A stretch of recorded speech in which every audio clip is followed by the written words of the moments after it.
ظاہر سی بات ہے کہ مثنوی کا جو لفظ ہے یہ عربی زبان سے، اگر آپ عربی بیک گراؤنڈ سے واقف ہیں یا عربی بیک گراؤنڈ سے آپ کا تعلق ہے یا عربی زبان سے آپ واقف ہیں تو آپ کو یہ معلوم ہوگا کہ مثنوی جو ہے یہ بنیادی طور پہ عربی زبان کا لفظ ہے جس کے معنی دو دو ہونے کے، ٹھیک ہے۔ اسی لیے اچھا اس مثنوی کو جب ہم مثنوی نگاری کی تاریخ کا مطالعہ کرتے ہیں تو ہم دیکھتے ہیں کہ دراصل یہ علامہ شبلی نعمانی نے شعر العجم کی چوتھی جلد میں یہ لکھا ہے، شاید چوتھی یا تیسری جلد میں، اس میں یہ لکھا ہے کہ عربی زبان مثنوی عربی زبان کا لفظ ہونے کے باوجود بھی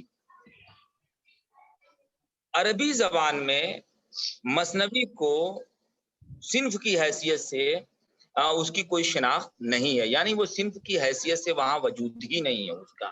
دراصل یہ خالص فارسی صنف سخن رہی ہے اور وہیں سے یہ ہمارے یہاں اردو میں آئی ہے۔ تو مثنوی جو لکھی گئی ہے وہ صرف فارسی میں لکھی گئی ہے اور یہ عربی زبان کا لفظ ہے جس کے معنی دو دو ہونے کے ہیں۔ مثنوی کا جب اس کے بیرونی ساخت کی ہم بات کرتے ہیں، جب ہم اس کے اسٹرکچر کی بات کرتے ہیں، جب ہم کسی بھی صنف سخن پہ بات کرتے ہیں، اگر آپ غزل پہ بات کریے گا، آپ مرثیے پہ بات کریے، آپ قصیدے پہ بات کریے، آپ واسوخت پہ بات کریے، آپ شعر آشوق پہ بات کریے، آپ قطع نگاری پہ بات کریے، آپ صنف کی حیثیت سے ایک قصیدے پہ بات کریے، تو اس کی دو جہتیں ہوتی ہیں۔ ایک تو ہوتا ہے کہ جو اس کی بیرونی ساخت ہوتی ہے اور ایک اس کی اندرونی ساخت ہوتی ہے۔ جیسے قصیدے، جب ہم قصیدے پہ بات کرتے ہیں تو ایک اس کی بیرونی ساخت ہے، ایک اس کی اندرونی ساخت ہے، اور دونوں مل کر ایک صنف کی تعمیر کرتے ہیں۔ جب ہم مرثیے کی بات کرتے ہیں تو مرثیے میں ایک اس کی بیرونی ساخت ہوتی ہے اور ایک اس کی اندرونی ساخت ہوتی ہے، دونوں مل کر مرثیے کی تعمیر اور تشکیل کرتے ہیں۔ بالکل اسی طرح جب ہم مثنوی کے صنف کی حیثیت سے بات کریں گے تو ہم یہ دیکھیں گے کہ مثنوی کی ایک بیرونی ساخت ہے اور ایک اندرونی ساخت ہے، تو ہم دونوں ساخت پہ بات کریں گے تاکہ مثنوی کی جتنی بھی جہات اور ابعاد ہیں وہ روشن اور منور ہو کر ہمارے سامنے آ جائیں۔ کلیئر ہو رہا ہے کہ نہیں ہے؟ اس لیے جب ہم مثنوی کے بیرونی ساخت کی بات کرتے ہیں تو ہم یہ دیکھتے ہیں کہ مثنوی کا ہر شعر ہم قافیہ ہوتا ہے، یعنی مثنوی کے دونوں مصرے جو ہے ہم قافیہ ہوتے ہیں اور بعض میں ہم ردیف بھی ہوتے ہیں، یعنی ہر مصرے میں قافیہ اور ردیف کا ہونا، قافیے کا ہونا بہت ہی ضروری ہے، اور بعض شاعر ردیف کو بھی روا رکھتے ہیں یعنی ردیف بھی رکھتے ہیں۔ تو دیکھا جائے جب اس کی بیرونی ساخت پہ ہم بات کر رہے ہیں تو ہم یہ دیکھتے ہیں کہ اس کے جو مثنوی کے جو دونوں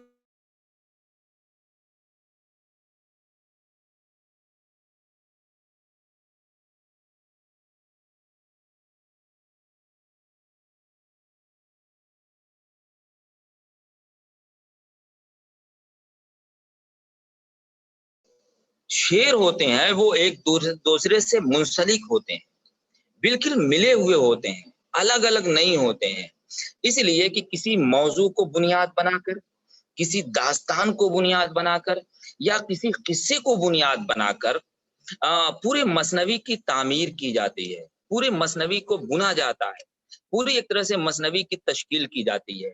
تو ظاہر سی بات ہے کہ جب شعر آپس میں ایک دوسرے سے منسلک نہیں رہیں، ایک دوسرے سے ملے ہوئے نہیں رہیں گے، ایک دوسرے سے جڑے ہوئے نہیں رہیں گے، تو جو کہانی آگے بڑھ رہی ہے وہ فطری طور پہ اور نیچرل طور پہ وہ آگے نہیں بڑھ پائے گی۔ اس لیے مثنوی کے لیے ضروری یہ ہے کہ ایک شعر دوسرے شعر سے منسلک ہو، جڑا ہوا ہو، ٹھیک ہے۔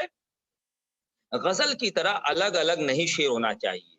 جیسے ہم جب غزل کا مطالعہ کرتے ہیں تو ہم یہ دیکھتے ہیں غزل کی جو بیرونی ساخت ہے وہ دو مصروں پہ مشتمل ہے، یعنی دو مصرے مل کر، یعنی دو مصرے مل کر ایک شعر کی تعمیر کرتے ہیں اور بہت سے شعر مل کر ایک پورے غزل کی تعمیر کرتے ہیں۔ کلیئر ہو رہا ہے کہ نہیں ہو رہا ہے؟